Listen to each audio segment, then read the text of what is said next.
Thank you. It's truly an honor to be here. I would like to start my talk today with a little exercise, introducing you to a person named Pat. Pat is 31 years old and lives at home with one sibling and their parents. Pat has always lived in the family home and would not consider moving out to live alone, except after getting married. Pat's parents always play a significant role in making decisions about all aspects of Pat's life, including education, work decisions, Pat's friendships, and romantic life. This has been the case since Pat was a child. Pat rarely makes decisions without consulting family members and rarely expresses disagreement with others out of fear of disapproval or loss of support. Pat feels very uncomfortable when alone and tends to cling to others out of fear of being abandoned. Now take a moment to picture Pat. Are you picturing a young man? A young woman? Are you picturing a person of a particular ethnic or cultural background, maybe similar to your own, or different? And consider for a moment whether such information would make a difference in how you think about Pat, and whether or not you think that Pat might have some kind of mental health concern. Now, what if I added the following information, specifying that Pat is Patricia Lee, and that she and her family immigrated to Canada from China when she was 5 years old? Or the following, where Pat is Patrick Smith, whose maternal and paternal grandparents immigrated to Canada from the United Kingdom, and whose parents grew up in the Toronto area. Judging from some faces that I can see, this information indeed makes a difference in how you think about Pat. Simply adding some basic demographic information can significantly shift how we think about the very same behaviors. This exercise has elicited similar responses in my classroom when I have used it in teaching about personality disorders, which offer a particularly striking example of the need to consider cultural factors when defining mental illness, since they are themselves defined by patterns of behavior that deviate from cultural expectations. I use this exercise to introduce the role of cultural factors in thinking about mental health and illness, and to introduce the central idea that culture matters. In my experience, once introduced to this idea, people seem to intuitively know that culture makes a difference when thinking about mental health and mental illness.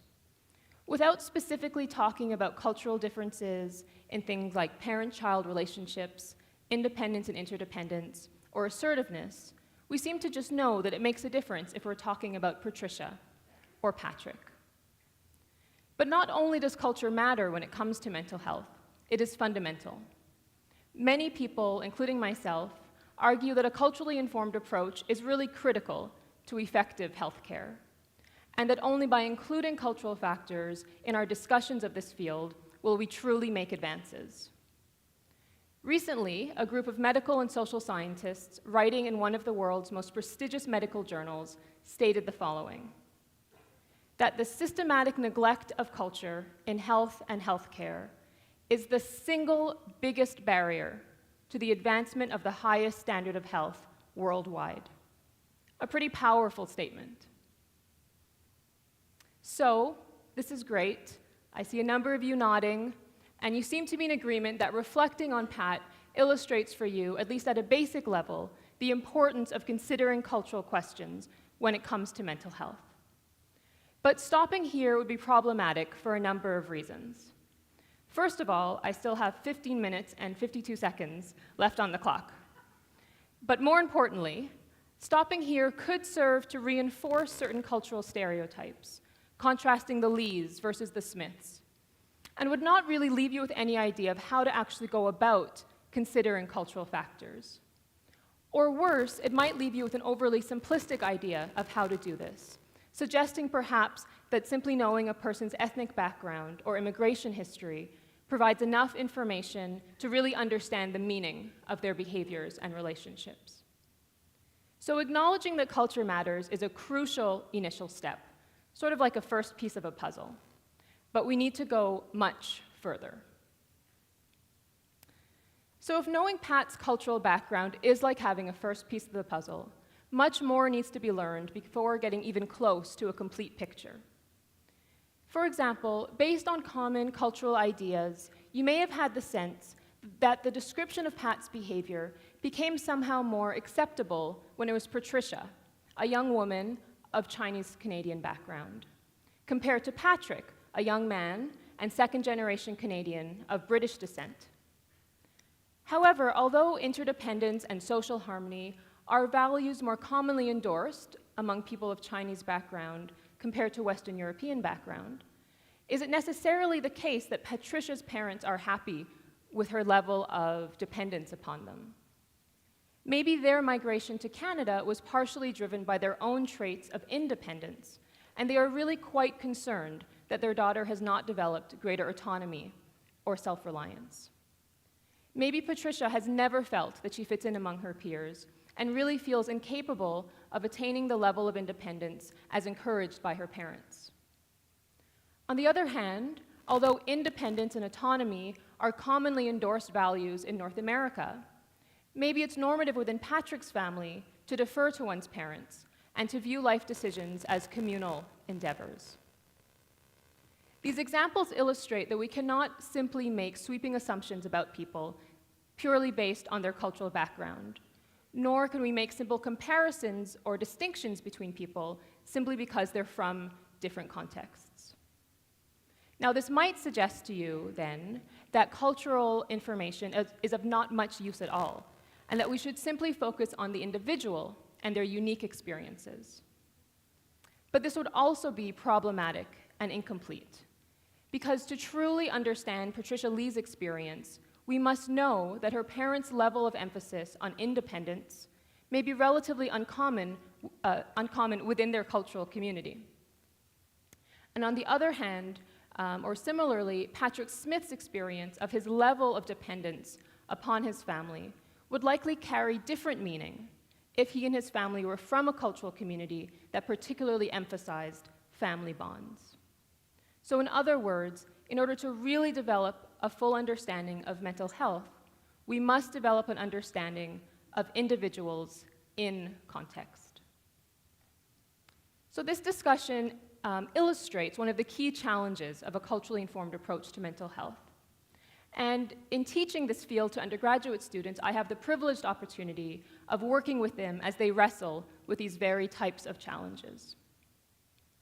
The path that I often see my students take is one of initial excitement, as they engage with the idea that culture matters and often tend to appreciate the in-depth discussion of a topic that tends to be lacking or minimized in teachings about mental health. This initial excitement, though, then turns often to some level of feeling overwhelmed as they begin to really grapple with the complexity of culture and begin to recognize the number of different factors to consider and questions to pose. In helping my students to navigate these questions, it has helped me to distill my own thinking about this field and how best to teach it. I recognize that dealing with cultural matters can indeed be daunting, and I also have the concern that feeling overwhelmed can sometimes lead to the avoidance of new ideas or experiences. So with that in mind, I propose two related suggestions that I believe can help people to engage with a culturally informed approach to mental health rather than avoid it. And these are to take a stance of informed curiosity and to ask different questions and ask questions differently. So a stance of informed curiosity stands in contrast to some models of culture and mental health, which suggest that one needs to be an expert in a particular cultural group in order to work with or understand the experiences of a member of that group. For example, many articles and book chapters talk about working with Asian clients or working with Hispanic clients. Although well-intentioned, that type of approach can inadvertently lead to the perpetuation of cultural stereotypes. There's the assumption, at least at some level, that members of a given group share values, beliefs, and experiences simply based on group membership. Though that can be the case, it is certainly not necessarily true.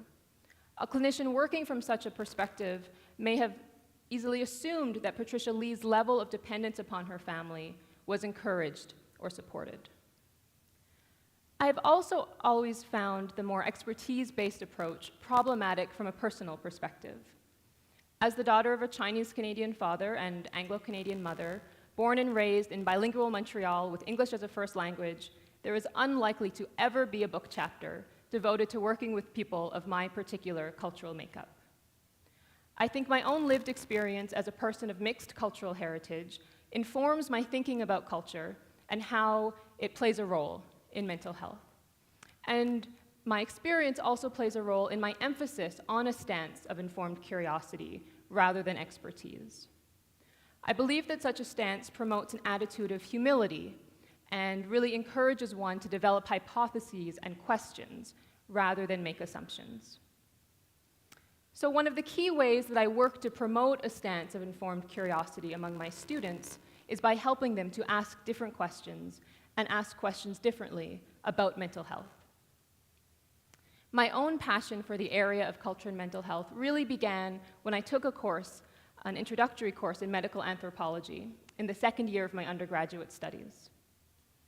This course proved to be a key turning point in my academic path, and looking back, I think that one of its lasting effects was that it forced me to ask different questions about health and mental health, questions to which I had not previously been exposed in my psychology courses. Working with a different discipline with its own set of theories and frameworks also instilled in me the value of asking questions differently. In many ways, that course forced me to reevaluate ideas I had previously taken for granted. And that type of experience is often at the heart of cultural discussions about mental health. The interdisciplinary nature of my early experience also corresponds to the interdisciplinarity that often characterizes discussions of culture and mental health. Thinking back to that image of the complex set of puzzle pieces, a cultural approach to mental health truly benefits from the integration of different perspectives, each offering their own sets and types of questions. Now, taking a stance of informed curiosity by no means minimizes the importance of developing in-depth knowledge in cultural matters. Rather, the emphasis is on how to engage with this knowledge, with a focus really on gaining awareness of the wide range of cultural differences that exist in human experience, so as to be equipped to pose informed questions. We know from cultural psychology research that there are significant cultural differences across the spectrum of psychological domains, including in cognitive and perceptual processes regarded as basic and therefore often assumed to be universal. For example, we know that there are significant cultural differences in how people perceive the world, such as to what extent they focus on background information when examining a photograph versus focusing on the photograph's central figure. We also know that there are significant differences in how people think about the world, such as to what extent they use contextual information when grouping different objects together. These types of differences suggest that some of you may be viewing the slide behind me as a single holistic image, whereas others may be more focused on specific constituent parts. More directly relevant to mental health, we also know that cultural context plays a profound role in what types of emotions people most value and want to feel, and how and with whom they express those emotions. In some cultural contexts, feeling proud is closely associated with generally feeling good, whereas in other contexts, the individual focus that pride entails makes it less desirable. And there is a large literature demonstrating important cultural differences in how people define the very notion of the self. For some, the self is truly an autonomous and individual entity, whereas for others, their ideas about the self include close interpersonal connections. So cultural differences in domains such as these should directly inform our thinking about mental health and illness. If culture plays such a profound role when things are going right, it must surely play a similar role when things go awry. How people experience profound shifts in their emotional life is deeply influenced by their values and beliefs about emotions and when and with whom it is appropriate to share their emotions. In some cultural contexts, physical symptoms of major depression tend to be more strongly emphasized compared to psychological symptoms, and this may be linked to cultural differences in values about emotion. So at this point, I have likely convinced you of a number of the challenges of taking a culturally informed approach to mental health, and I have offered some suggestions about how to engage with these challenges. But hopefully, I have also at least planted the seed that there are rewards to be had as well. Not surprisingly, I personally believe that the rewards at the level of research, clinical care, and teaching about mental health are numerous and profound, and ultimately far outweigh the challenges. At a research level, in order to build a comprehensive understanding of mental illness, we must integrate cultural factors. As suggested by the quote near the start of my talk, we neglect culture at our own peril. If what it means to be sad and to share this sadness with others is profoundly impacted by our values and beliefs about emotion, then we will never develop a complete understanding of severe sadness or depression without a cultural approach. From a clinical perspective, integrating cultural factors into our assessment of a person's distress is crucial to really understand their experience and can contribute to improved treatment. We know from research that treatments that integrate a person's own cultural beliefs about the causes of their distress are more effective than treatments that do not. How best to integrate cultural factors into treatment is an area of ongoing investigation and debate, but begins with the argument that culture makes a difference. And thirdly, at the level of learning about mental health for students and the general public more broadly, the rewards of a culturally informed approach include greater open-mindedness, increased understanding of experiences different from one's own, and less stereotyping. This approach also offers new perspectives about ideas already learned about mental health. These are all rewards that my own students have specifically talked about when discussing the benefits of learning about this field.